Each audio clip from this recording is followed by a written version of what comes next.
Good morning and welcome to another session on our color charts today, or color chart singular. You may notice something different. I actually moved the lights around. What I did, I have two lights to either side of my drafting table here, and normally they're about level with my palette and my painting, but I moved them probably about 2 or 3 feet up and a bit further out, turn the light up on them to their highest amount, and I think we have a much nicer light over the color chart. I've been doing some testing on it, and I think you can see the colors a lot better than the previous videos, so that's really good. I even increased the recording quality on the camera so that the quality is a bit better as well. Yeah, and I even think the light on me is a bit better also. And I can see the color maybe a bit better as well. So everything's better all around. It really shows how important light is and what kind of light that you have on your palette, on your painting, on what you're doing can really make the difference between you being able to see the correct color, the correct values, and what you're doing. Glare is always a problem with oil painting, so that's one of the things I was really worried about with moving the lights. Am I going to get enough glare? But with just a little bit of head dodging, I can get out of the way of some of the glare that is there, but there's not much there. So hopefully you can see that well. Let me know in the comments below if you can see it better. But today it's going to be a lot of fun. We're getting into the mixtures of phthalo blue and yellow ochre. We did our phthalo blue column yesterday with a little bit of transparent red iron oxide down here at the bottom. And then this was just phthalo blue, our garish color, very blue compared to everything else. But it's going to be interesting how this blue gets neutralized, turned to green a bit with the yellow ochre on our 2-to-1 mixture, 1-to-1, and 1-to-2. It is early, 7:02 on Sunday morning. So yeah, I'm excited. I'm pumped. I got a lot of energy. I got my caffeinated beverage next to me. So let's get going on this.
Okay. So that was interesting to say the least.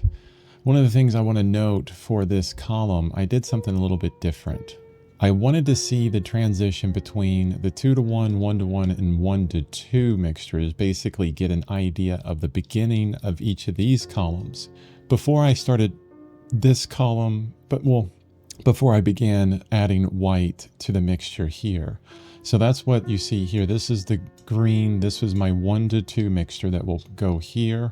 This is my 1-to-1 mixture that will go here. I wanted to make sure that the transition from 2-to-1, 1-to-1, 1-to-2 was nice. That not only did it transition through the colors closer to yellow ochre, but also it was different enough from these mixtures here and some of the mixtures we see you know, around in this area to give me an idea of range within the palette. So I did these two first, and that gave me information on how I should adjust the 2-to-1, actually all three of these mixtures, to make sure that it's right before I start making all of the other mixtures within it. So that was super helpful. It gave me confidence to make sure that my 2-to-1 mixture was on, that it was going to have a nice gradation between.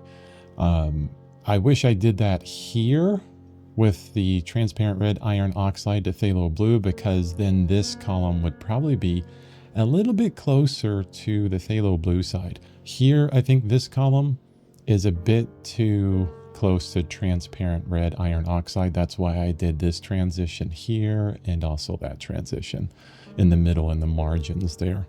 But you know, that's the thing about this color chart, is it's really hard to mess it up, honestly.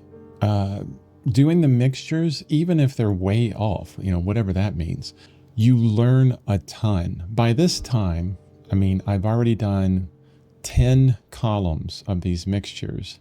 One of the things that I've really learned is that when you get closer to white, like predominantly white in the mixture, any other third color that you add to it will affect that color much more. And it could be because I'm using the Winton titanium white, which has less pigment in it. That's why it's a student grade. It's a little bit cheaper.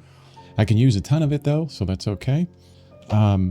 Maybe because it has less pigment in it, it is being kind of overrun with any kind of pigment you add to it. So it's very susceptible to color change. But noticing that was probably one of the biggest things that I've learned from this. And it may change how I paint in the future. I may, you know, even if I use Winton colors, student grade colors, I may stick with a more professional brand of titanium white, like from Gamblin or Winsor Newton or M. Graham, those kind of titanium whites, the more professional ones that have more pigment than binder. Okay, let's move on to the next columns. It's a lot of fun. I'm still learning. I think these colors are beautiful, especially when I get to this mixture here where there's a trace of transparent red iron oxide. Really nice there. I mean, we still have the garish color up in here, but because I'm adding more to it, it's actually kind of toning that garishness down a little bit. I'm not minding all these wonderfully bluish greens that I can get to. It's really fantastic. Also, one thing I will also mention that is something I noticed. Because we're mixing blues, phthalo blue, whatever color we have, you know, all the way down, white is also a neutralizer. It moves things towards blue, like a cooler tone. Titanium white is a very cool color.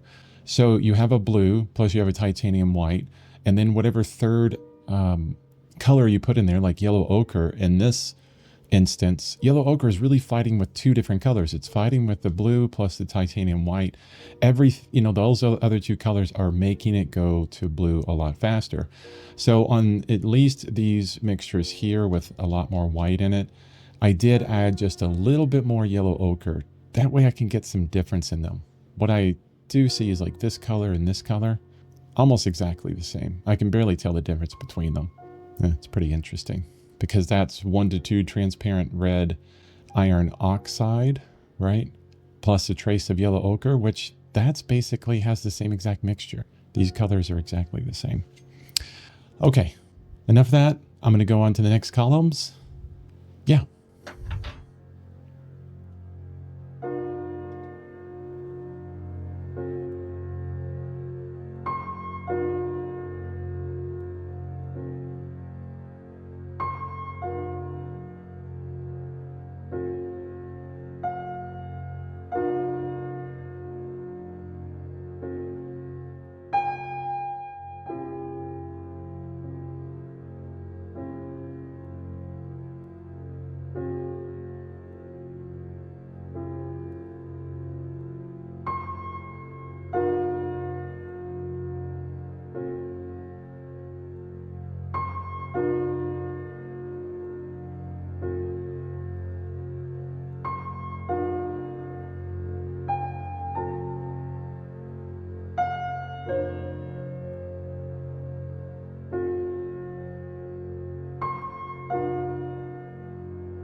Okay. Wow. Beautiful teal colors here. Look at these beautiful teals that I'm able to get with this.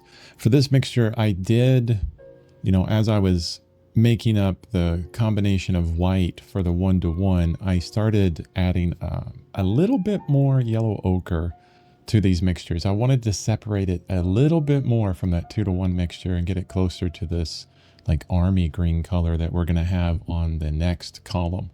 But these teals are beautiful. One thing I was thinking about while I was doing this column is how much I'm yearning to paint with these colors right now. This is a wonderful exercise if, let's say you're in between paintings, you're not sure what to paint. Do a color chart. Think of, a nice limited palette, start with a Zorn, adjust it minimally, say, oh, I want to change up the red or the yellow ochre to something different. Make this color chart. It would take you a few days, depending on how much time you have to work on it every day, right? And by the time you're done with this and you're finding out all this stuff about color, it is really motivational, I think, to get on to another painting. Like, oh, I could use these teals in X painting, or this kind of dress or sky or grass or seascape or all these kind of things. It'd be pretty interesting.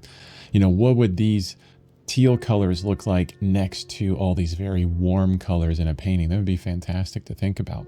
And the other thing that I was thinking about that I think can make this practice of a color chart, starting with a limited palette like the Zorn palette, and creating color charts from it. Like I did this, I don't know how long ago now, 6 or 8 months ago. I did this Zorn chart, which I'm probably going to redo on gray, but just to get an idea of what Zorn can do, what this color arrangement can do. And then eventually I changed it. I changed it slightly. I could even go more slight with it. This one, it still has titanium white, yellow ochre, but then instead of cadmium red, I went to burnt sienna. And instead of ivory black, I went to Payne's gray. Just to get an idea of what would the differences be in these two charts. I'm not adding, 12 extra colors to my palette and really blowing things up. I'm expanding out from it slightly.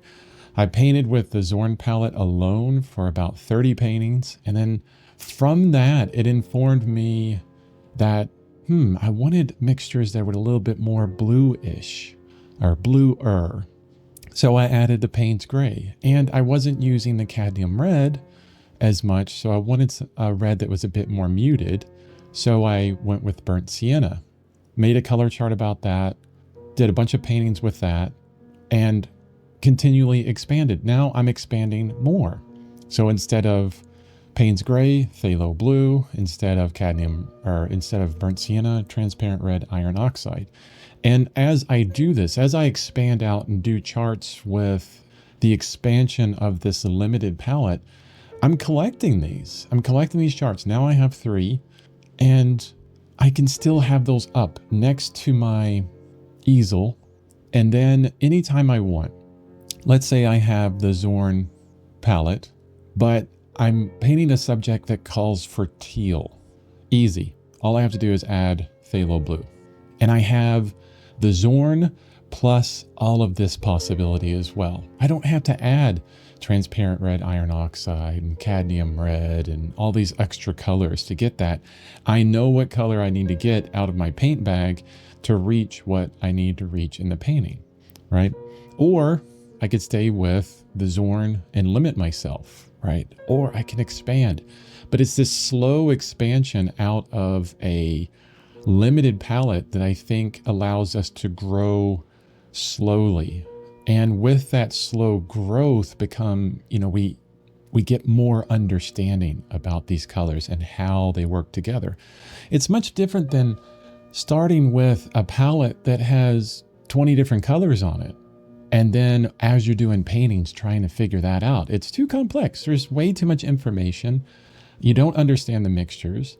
It's much easier to start simple and then progress through it. There's so much complexity in paint, not only in the color, value, and saturation, but also the working properties of all the different manufacturers of oil paint too. So again, such a wonderful practice is doing these color charts. I think it is probably one of the best ways to go. I mean, also, one thing I always have next to me, which I haven't shown yet, is my value range here that I made this up months and months ago as well. I always have that on next to my palette. So if I want to reference it, I can. So that as well. And I was thinking about maybe I should be doing color wheels. You see a lot of people, they'll paint color wheels, but with color wheels, you're going to start with this kind of generalization of primaries and then work into secondaries and then neutralize those to the center, whether it be white or black with oil paint. I find this to be much more helpful because you're dealing with the palette that you're using at the time, limited palette, obviously, and you can get an understanding of all those colors, especially the neutralization, how to neutralize them in different ways. So important. What you'll find with any palette that you're working with, the main thing that you'll do when you're painting from life or from photo, unless it's, neon photo, and neon light or super bright in some way, you'll be neutralizing these paints constantly figuring out how to tone that cadmium red down, how to bring that yellow ochre into a different kind of warmish gray tone, always trying to figure out how to neutralize these colors. And this is super helpful. I could really talk for a long time about all the benefits of this, but we're on to the last column. Yay! And the whole thing will be done. And I can't wait to see it completed. So let's get on to the last column, the 1 to 2 mixture, mostly yellow ochre, just a little bit of phthalo blue. All right, let's do it.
And there we are. This is fantastic. I finished the color chart for yellow ochre, transparent red iron oxide, phthalo blue, and titanium white. Another alternate Zorn. I think it's gorgeous. I really like this. I do think that this blue is discordant with everything else. It is just so different than everything else, but it's something about it's really interesting as well. I mean, I'm imagining a painting where I have all of these kind of neutral tones everywhere, maybe some teal of this greenish down here, but then really driving home my focal point with this kind of blue here, which could be very, very interesting. Like, how could I use that? How could I bring a discordant color into a painting and make it work?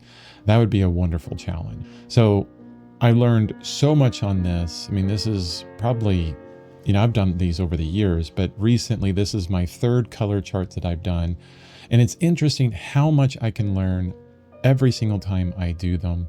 But I want to remind everyone that's watching this right now that This is in service to paintings that you're going to make. This is not a painting itself. This is not going to be framed, although it's beautiful. At least I think it is. And wonderful and fun to look at and a lot of learning.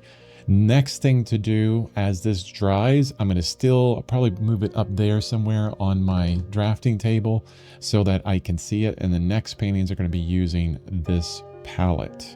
Definitely. But, I do have this interesting, oh wow, that's dry. Definitely skinned over, look at that. I do have an itch to see what cadmium red and phthalo blue will make. Just a little bit of phthalo blue. Because the one thing, oh my goodness, that destroyed that cadmium red. Again, phthalo blue is so strong, just so strong, super strong. Because one thing I haven't gotten on the past color charts that I've done is a nice purple, like how to get a nice kind of violet color. Can't even see what that is until I add white to it. Let's see what that looks like. Wow, that went to gray right away. That is so interesting. Look how gray that is. Super gray. I would have thought that I would get a purple from that. There's something about phthalo blue that I don't understand. I think it's much closer to a warmer blue, maybe, rather than a cooler blue. I could be completely wrong on this. Maybe it is a cooler blue and that's why it went to gray. I'm not sure, but definitely doesn't make a purple. I thought it would make a purple. I mean, I get more interesting purple colors with cadmium red light and ivory black, I believe. Definitely. So that's really interesting. So maybe the next color palette I make would be phthalo blue and then cadmium red here and then yellow ochre. See what happens with that. Although I haven't changed yellow ochre through all of these palettes, maybe the next one I do is going to have like a cadmium yellow or a lemon yellow or a bismuth yellow, something like that, to kind of get an idea of how that changes everything. But that'll be further down the road. The next step is to make some paintings using this palette and really beginning to understand how to use these colors in a real painting. That's the purpose for this. It's not for itself. We learn a ton from it, but then we gotta use it. We gotta use what we've learned in making these color charts. That's the most important thing. If you make this and then you put it in a closet somewhere, all of that knowledge that you had will go away. You'll forget about it. I know I do. Heck, tomorrow I'll forget about half of this. I need to write everything down. I'm so bad about forgetting things. So I'm gonna have this on my easel, on my, oh my goodness, on my table while I'm painting for the next couple paintings. And I'm super excited. I can't wait to see what I make with it. Thank you so much for watching my video here. Hopefully, this was super helpful and it inspired you to make your own color chart with a limited Zorn palette and an alternate between. I would totally suggest that you start with a color chart for Zorn, ivory black, cadmium red light, yellow ochre, titanium white. Do your color chart for that. And then after a few paintings of understanding those four colors, then expand upon it. What if you change the black to a blue? What if you change the red to an orange? What if you change the yellow to a lemon yellow, right? What if you remove white altogether? That's the interesting thing about this last column I made, is I'm getting lighter, like in value, from this blue to the here. And I didn't use white, it's just yellow ochre. Another way of lightening colors is using another light color, not just white. And another way of darkening colors is using another darker color, not just black. Okay. All right. I could talk your ear off about all this stuff. Thank you so much for watching.